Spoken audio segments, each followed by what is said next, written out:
Sering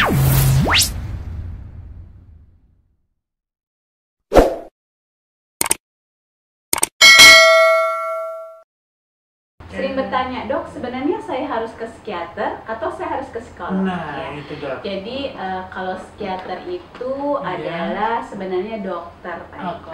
Latar belakang pendidikan S1-nya adalah dokter, kemudian mereka mengambil spesialis ilmu kedokteran jiwa. Jadi kalau tadi dokter cerita psikiatri itu bisa sampai analisa fungsi diagnosa tubuh terkait dengan gangguan jiwanya, psikolog dia treatment untuk konseling. Nah, nanti kalau jadi tim gimana dok pembagiannya dok? Nah, jadi psikolog klinis bedanya dengan psikiater itu sebenarnya dua-duanya itu kan sama berkaitan dengan masalah mental emosional ya, lingkup kerjanya. Tetapi kalau psikolog itu lebih ke arah dia bagaimana dia bisa memahami reaksi emosi perilaku seseorang terhadap suatu stresor. Kalau jadi psikiater itu berarti kan harus mau dengerin ceritanya pasien lama banget. Ya, bosan nggak sih dok? Bosan nggak sih dok? Ya. Dan dokter punya nggak trik-triknya untuk sebenarnya saya mau menarik diagnosa ini? Dokter kan harus mau dengerin dia. Sebenarnya salah satu kunci menjadi seorang psikiater maupun psikolog adalah menjadi pendengar. Oh, sebenarnya psikiater itu pada saat dia ngobrol ternyata dia sedang menegakkan diagnosa. Kita ikutin lagi nih.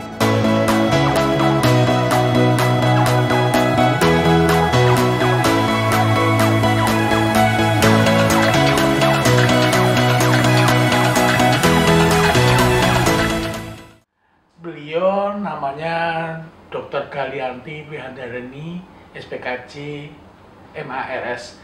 Beliau bekerja di salah satu rumah sakit di Jakarta. Selamat siang dokter. Aduh, seneng banget saya. Dokter mau kesempatan datang di channel saya. Gini dok, pada kesempatan ini saya dapat messenger dari teman-teman. Pak, kasih info dong. Yang disebut psikiater itu apa, terus psikolog itu apa, terus kapan saya harus ketemu sama psikiater apa psikolog. Jadi gini dok, teman-teman itu tahu dari beberapa media sosial, kemudian dia tahu dari beberapa informasi yang lainnya, tapi dia nggak tahu detail dok. Hari ini saya mau minta waktunya dokter sebentar aja. Dapatkah dokter cerita nih? Karena kebetulan nih adik-adik SMA, kemudian teman-teman saya di rumah nunggu dok, supaya mereka bisa membedakan dengan jelas apa sih yang dimaksud dengan psikiater, kemudian apa sih yang dimaksud dengan psikolog. Bisa bantu dok? Ya Pak Eko, benar sekali bahwa perbedaan antara psikolog dan psikiater itu sering menjadi pertanyaan ya. Jadi kadang-kadang juga di poliklinik itu saya dapat pasien sering bertanya, dok, sebenarnya saya harus ke psikiater atau saya harus ke psikolog? Nah, ya. itu dok. Jadi kalau psikiater itu adalah sebenarnya dokter Pak Eko. Latar belakang pendidikan S1-nya adalah dokter, kemudian mereka mengambil spesialis ilmu kedokteran jiwa. Dan setelah lulus mereka mendapatkan gelar SPKJ ya. Jadi psikiater itu seorang dokter yang punya keahlian subspesialis spesialis kedokteran jiwa. Waduh. Berapa lama itu dok sekolahnya dok? Kalau sekolahnya itu sesuai kurikulumnya 4 tahun. 4 tahun. Ya. Sarjana kedokteran. Sarjana kedokteran, kemudian profesi dokter. Lalu ngambil spesialis ilmu kedokteran jiwa. 6. Spesialisnya 4 tahun lagi. 4 tahun. Lama tua di sekolah nih dok.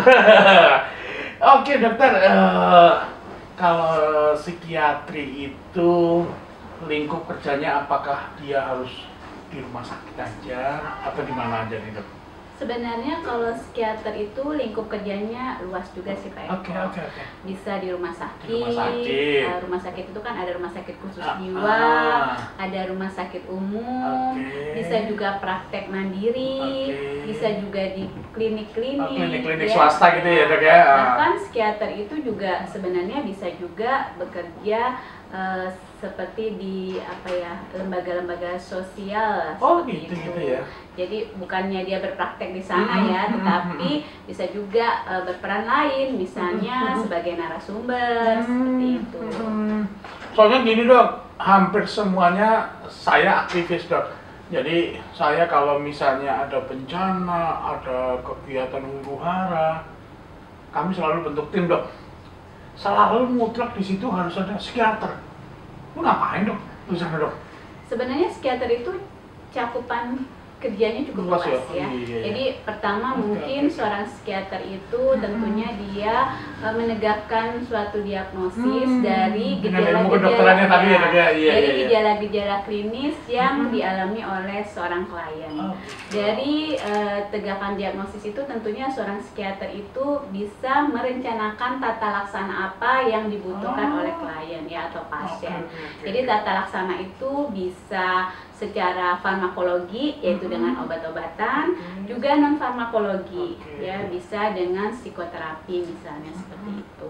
Tadi Pak Eko bertanya bahwa apa sih kebutuhan psikiater untuk penanganan bencana? Betul. Nah itu selalu pasti ada Dok.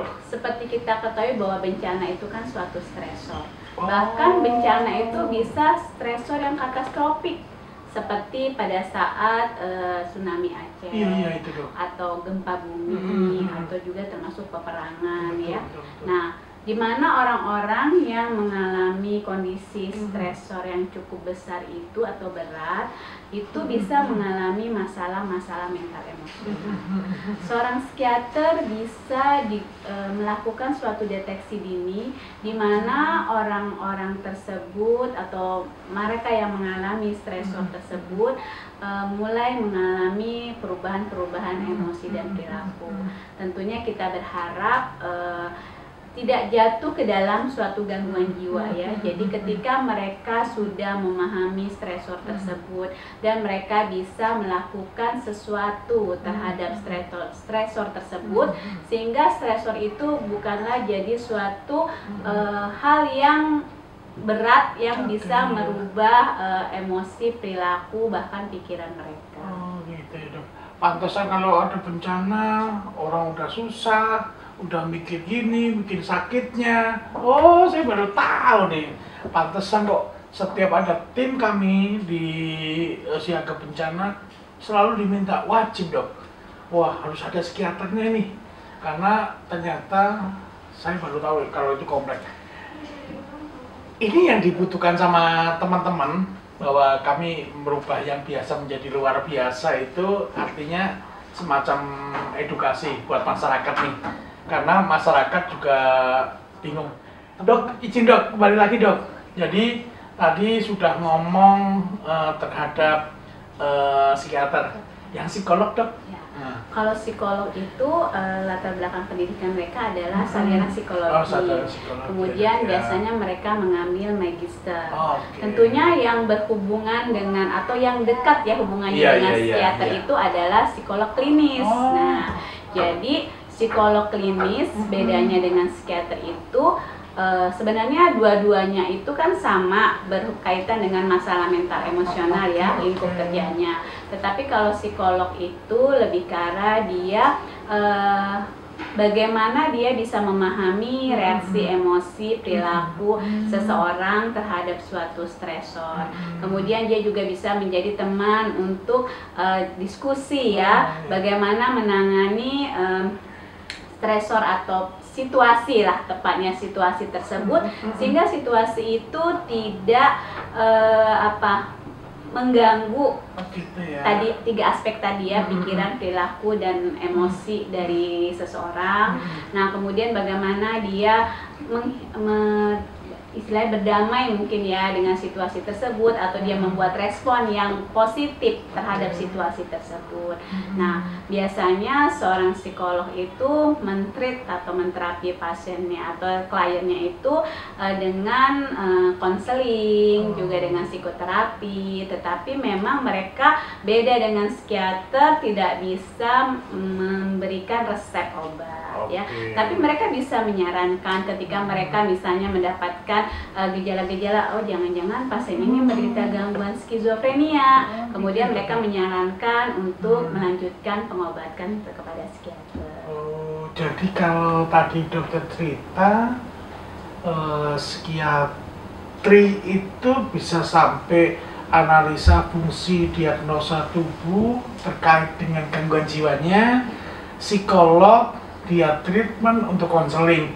Nah, nanti kalau jadi tim gimana dok pembagiannya dok? Nah, kalau jadi tim tentunya suatu kolaborasi yang sangat positif ya. Tentunya tujuan kita sama Pak. Jadi bagaimana seorang pasien itu mendapatkan pelayanan untuk masalah mental emosionalnya secara adekuat seperti itu. Nah, kolaborasi kita bisa seperti apa? Misalnya setelah seorang dokter menegakkan diagnosis, kemudian menentukan rencana terapi, baiklah dokter atau psikiater meresepkan obat, kemudian merencanakan suatu psikoterapi misalnya. Nah, selanjutnya kita bisa berkolaborasi dengan psikolog. Misalnya pasien itu membutuhkan psikoterapi atau konseling yang lebih intens terhadap kondisinya ya. Nah, kemudian kita bisa berkolaborasi untuk terapi dan tata laksana farmakologinya dilaksanakan oleh psikiater. Kemudian mungkin untuk lebih intensnya terapi non farmakologinya seperti konseling itu kepada teman-teman psikolog. Jadi memang untuk tadi Pak Eko kan cerita bahwa di penanganan bencana pun keduanya ada ya, psikiater, ada psikolog. Jadi kita memang biasanya bekerja sama. Kebetulan saya juga dulu beberapa kali ditugaskan pada saat bencana seperti waktu di Jogja gitu ya. Kita berkolaborasi kita berkolaborasi di sana. Jadi ketika ada seorang yang merasa bahwa perubahan pada perilaku, pikiran, dan perbuatannya itu utama sudah membahayakan diri dan lingkungannya, kemudian sudah mengganggu atau terjadi distres dan disabilitas, itu penanganan diberikan dulu kepada psikiater. Nah, kemudian psikiater mengassesmen, menegakkan diagnosis, memberikan terapi, baru kemudian teman-teman psikolog memberikan terapi non farmakologi yang lebih intens kepada klien tersebut. Dok, nih ceritanya nih, ini kan teman-teman saya masyarakat biasa nih dok. Jadi kalau misalnya dokter menemukan pasien nih, katakanlah kalau setahu saya nih dok, saya kan nggak ngerti nih. Kalau orang sakit diperiksa gini-gini, oh dicek labnya, oh ternyata Anda diabetes nih, gula darahnya kayak Retno tinggi nih, wah ini jangan-jangan diabetes nih. Nah, kalau psikiatri, kalau tadi ceritanya dokter kan panjang nih dok.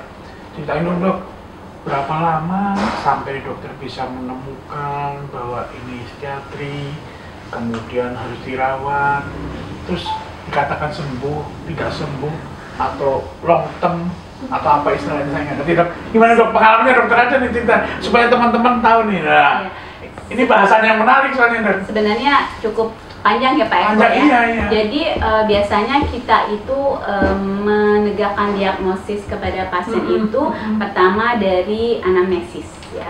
Kita melakukan anamnesis, keluhan apa yang dirasakan oleh pasien, sejak kapan dia merasa keluhan itu, dan bagaimana perjalanan dari keluhan itu. Kemudian kita melakukan wawancara. Wawancara itu ada dua, kepada pasien sendiri dan kepada keluarganya ya. Jadi kadang-kadang kadang-kadang kan pasien itu juga ketika dalam kondisi akut dia tidak bisa akut itu dalam kondisi yang gaduh gelisah, kemudian tidak bisa dikontrol gitu ya, tidak bisa dikontrol baik pikiran, perasaan maupun perilakunya, dan sulit untuk diajak komunikasi ya. Jadi kadang-kadang pasien itu tidak bisa memberikan informasi banyak kepada kita. Kita hanya bisa mengamati apa yang terjadi pada pasien, perilakunya seperti apa. seperti itu. Nah, jadi dari keluarga atau orang yang terdekat yang memahami kondisi pasien.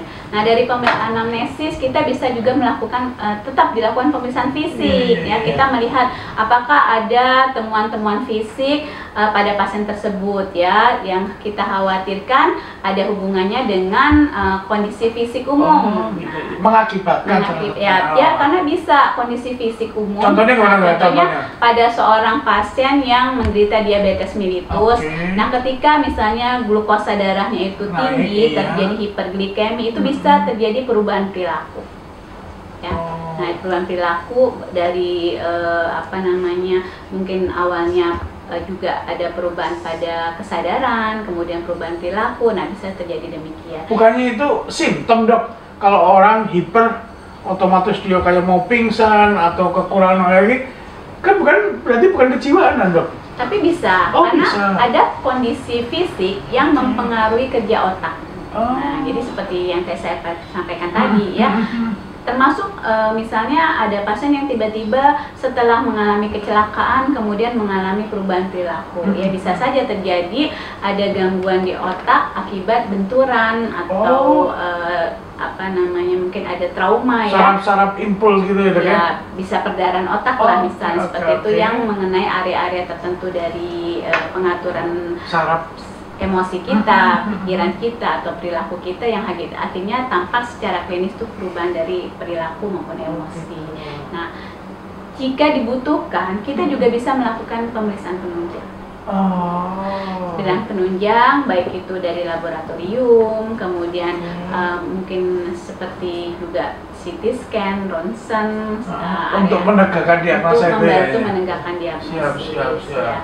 Nah, sekarang ini juga sudah ada alat elektrofisiologi yang sebenarnya bisa digunakan untuk membantu diagnosis dan juga untuk membantu tata laksana ya, seperti pada pasien-pasien di mana dia mengalami gejala gejala psikotik yang permanen dan sudah tidak respon lagi dengan pengobatan. Saya bayangin ya, Dok, kalau jadi psikiater itu berarti kan harus mau dengerin ceritanya pasien lama banget. Ya, bosan nggak sih, Dok? Bosan nggak sih, Dok? Ya. Dan dokter punya nggak trik-triknya untuk sebenarnya saya mau menarik diagnosa ini? Dokter kan harus mau dengerin dia, Dok. Ya, sebenarnya salah satu kunci menjadi seorang psikiater maupun psikolog adalah menjadi pendengar. Pendengar yang baik dan tentunya teknik wawancara. Jadi teknik wawancara itu ada sendiri, ada khusus, bukan sekedar kita wawancara seperti kita ngobrol tidak ngobrol. Jadi kalau misalnya kadang-kadang orang awam datang ke psikiater, saya kok cuma diajak ngobrol-ngobrol ya. Nah, ini yang jadi teman-teman nih, kapan sih saya butuh psikiater, kapan butuh psikolog? Ceritanya teman-teman nih, saya saya sambil menjelaskan nih, sebenarnya psikiater itu pada saat dia ngobrol ternyata dia sedang menegakkan diagnosa. Kita ikutin lagi nih, silakan, Dok. Jadi kita ada teknik wawancara. Nah, teknik wawancara itu kalau waktu saya sekolah, kuliah dulu itu salah satu di awal kali. Nah, ada jadi psikiatri interviewer itu, wawancara psikiatri itu salah satu mata kuliah yang harus kita pahami. Karena di sana banyak teknik-teknik bagaimana kita bisa menggali informasi dari pasien ya. Jadi kadang-kadang mahasiswa koas tuh waktu saya membimbing koas kok bilang, "Dok, kok saya tanya pasiennya diam aja." Ketika dokter tanya pasiennya mau bercerita. Nah, itu tadi kita ada teknik-tekniknya. Contohnya ketika kita bertanya kepada pasien itu tidak bisa langsung misalnya kita mengatakan, "Bapakkah Bapak mendengar suara-suara?" Padahal pasien itu nggak mau mengingat suara-suara itu. Contohnya kalau suara-suara yang kita sebut halusinasi, Pak. Halusinasi itu tidak menyenangkan buat pasien. Misalnya halusinasi itu mengatakan hal-hal yang buruk terhadap pasien. Pasien nggak mau jawab, tapi ketika kita ajak kemana dulu ngobrol gitu, kita alihkan ke hal-hal yang menyenangkan buat dia, baru kemudian kita mereview kembali apa yang kita tanyakan, pasien akan menyampaikan. Nah, seperti itu ya. Jadi fokus kita bukan kepada gejala oriented, Jadi kadang-kadang kita wawancara ke pasien yang ditanyakan gejala saja, padahal gejala itu tidak menyenangkan buat pasien. Kalau kita tanya, tentunya pasien akan teringat lagi dengan gejala tersebut. Tetapi ada tekniknya di mana akhirnya gejala yang tadi tidak menyenangkan buat pasien kita bisa dapatkan. Dan itulah sebagai dasar kita untuk menegakkan suatu diagnosis. Iya. Teman-teman itu melihat nih Dok, bahwa ada 4 nih, kalau nggak salah nih, saya nggak tahu diceritain sama teman-teman aja. Kalau cemas, ditanya lebih dari 2 jam. Terus dia kalau gelisah, terus apalagi ya, cemas, gelisah, terus apalagi saya nggak tahu nih ya cerita teman-teman. Itu ceritanya panjang sekali, bahkan sampai dia sendiri bingung. Dokter, kalau misalnya ada orang yang kayak tadi ya, dalam tanda kutip dikasih keistimewaan oleh Allah bahwa dia disebut orang dengan gangguan jiwa, orang dengan masalah jiwa, itu apa sih Dok? Sebutannya kenapa ada ODGJ, ada ini apa sih Dok itu? Ya sebenarnya itu hanya sebutan ya, hanya sebutan, di mana sebutan itu sebenarnya kita menghindari stigmatisasi terhadap teman-teman yang tadi Pak Eko sampaikan ya.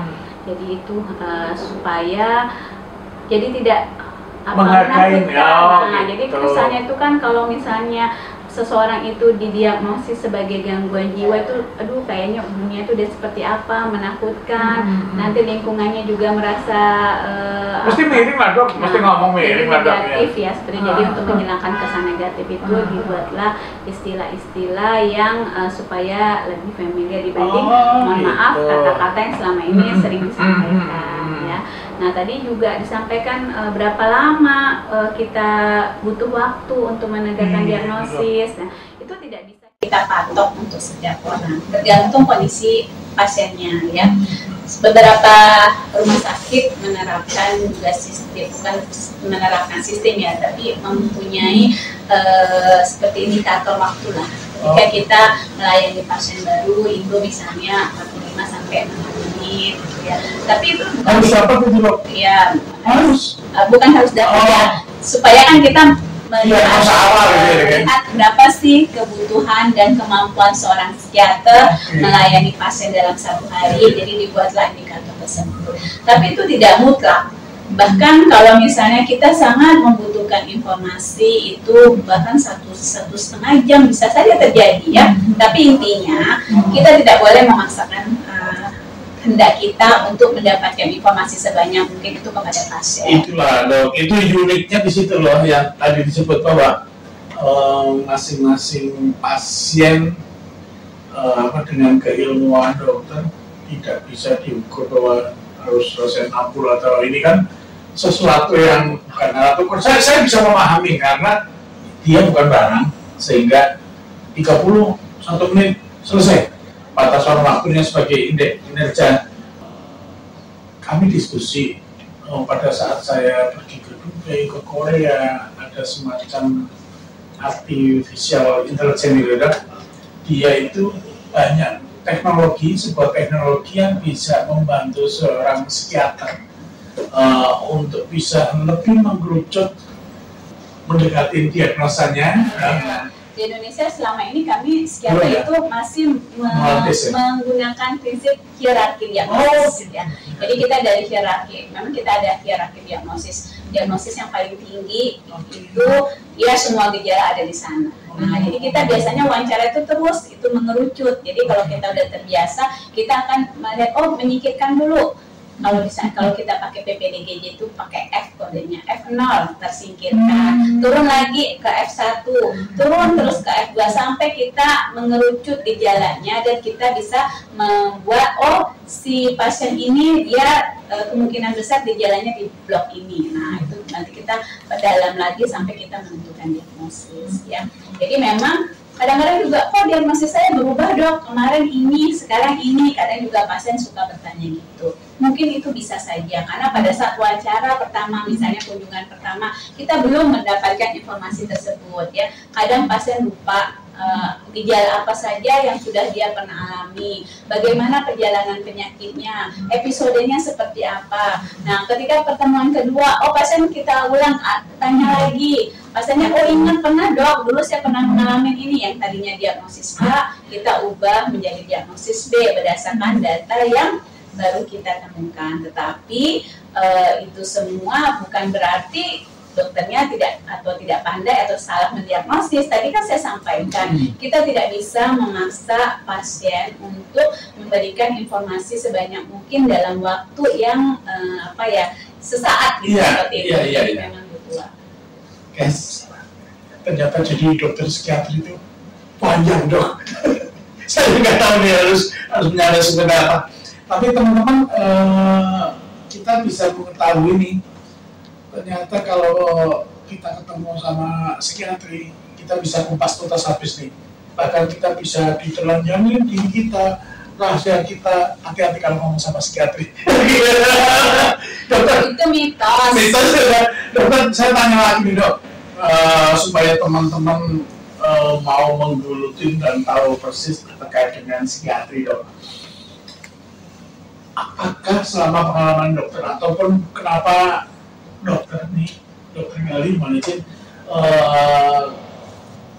jadi memilih psikiatri gitu loh. Kemudian unitnya apa sih dok?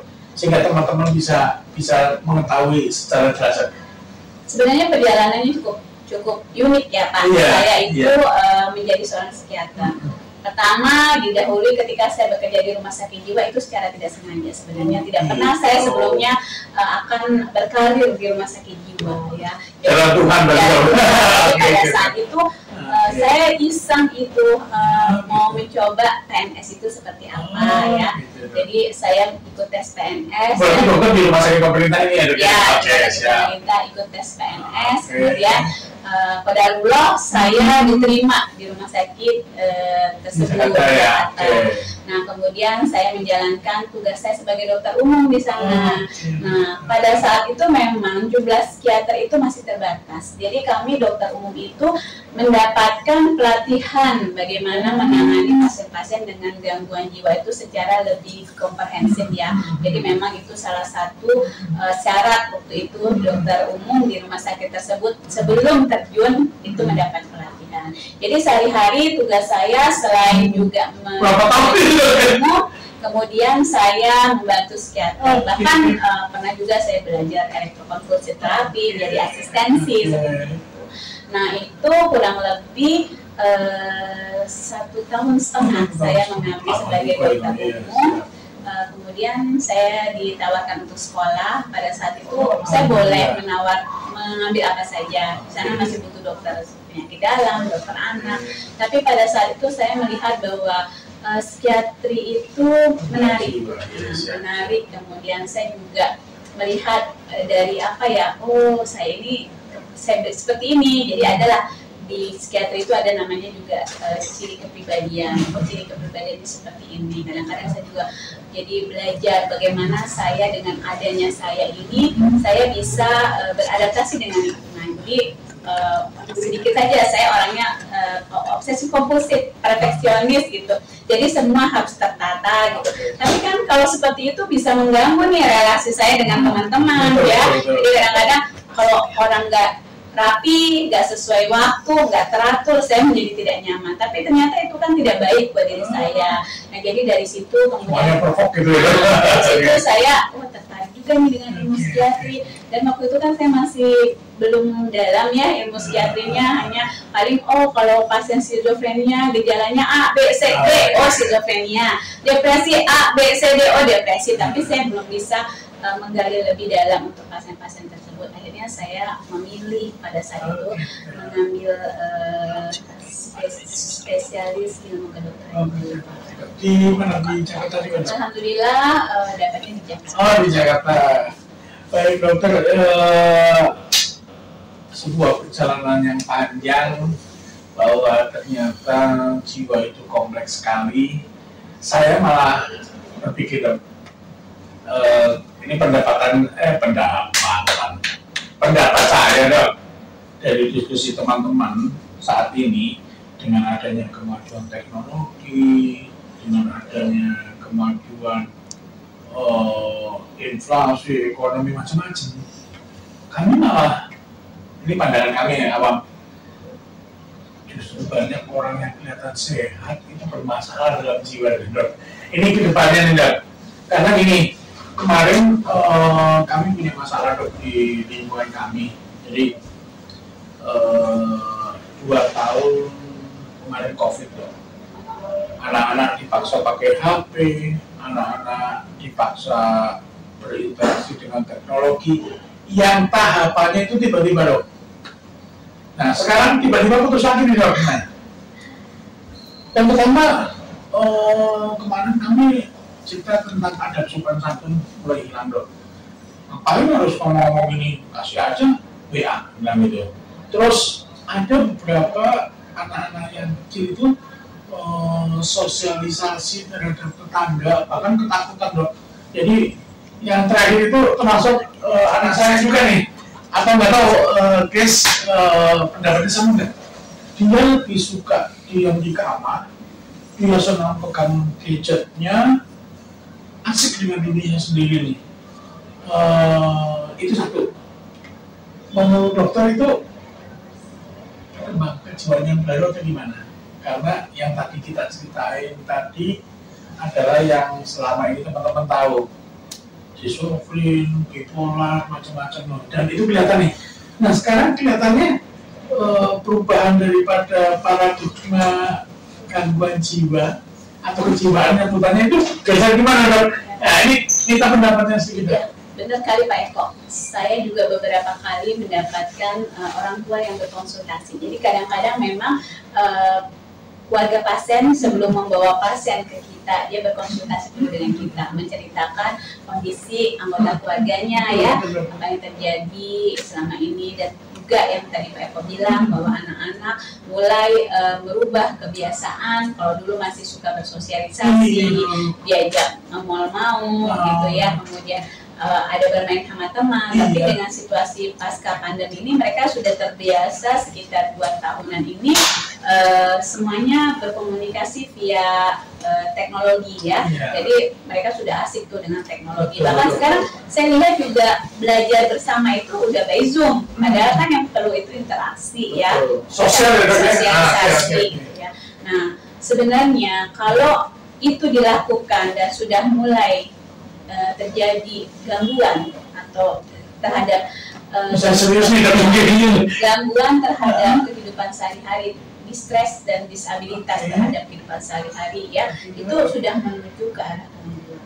Ya. Misalnya seorang anak dengan asik dengan gadgetnya di kamar sampai lupa makan, nggak mau mandi, kemudian ketika diajak bersama dengan keluarga, misalnya family time itu dia menolak, kemudian diikuti dengan perilaku misalnya jadi marah ya, atau sampai marahnya itu membahayakan dirinya dan orang lain ya, tentunya itu bukan suatu hal yang biasa dan bukan suatu hal yang wajar lagi ya.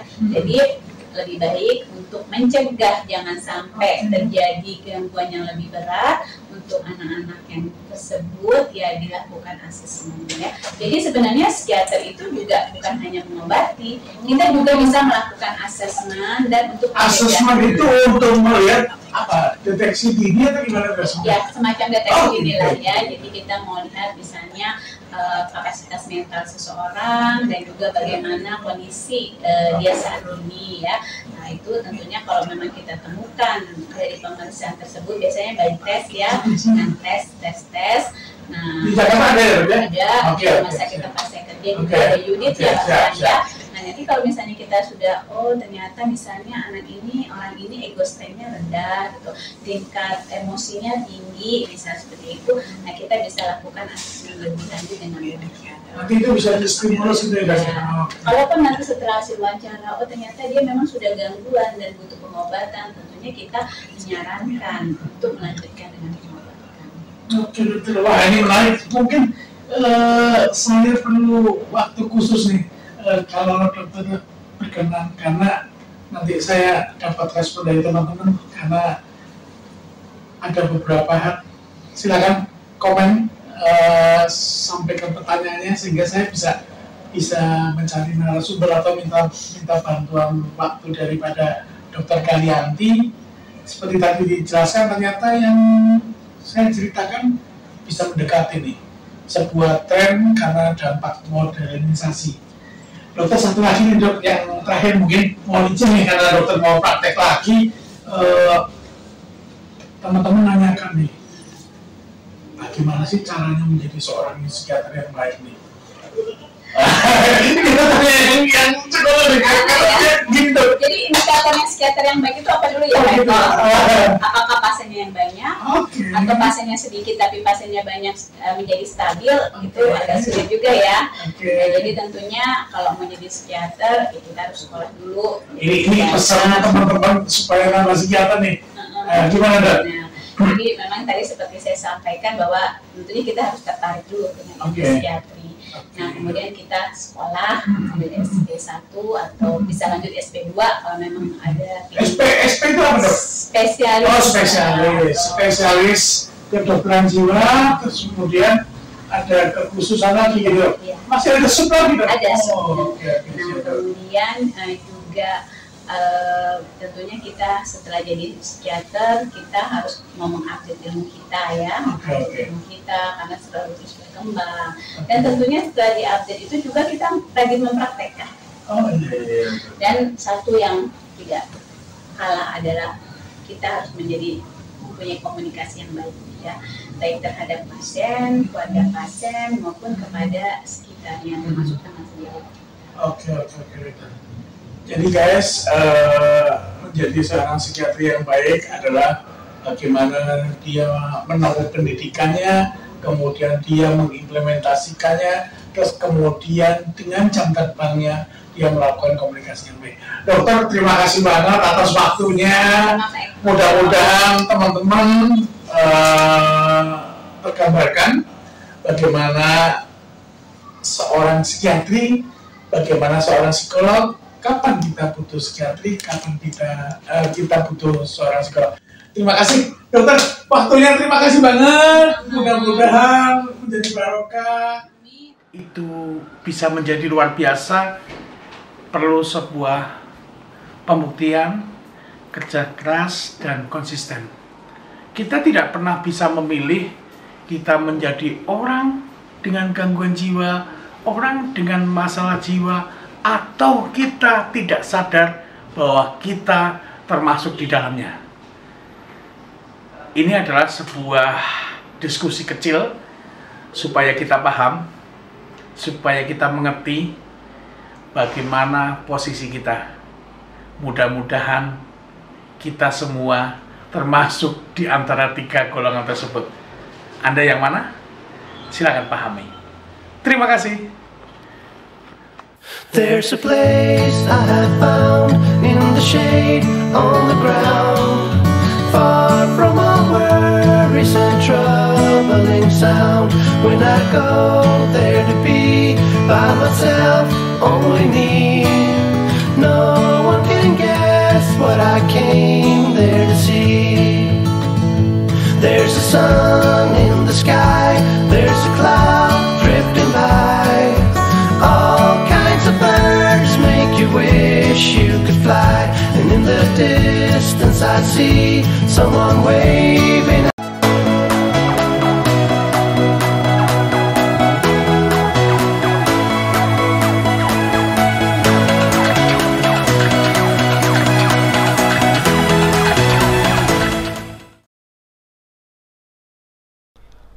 Aku tahu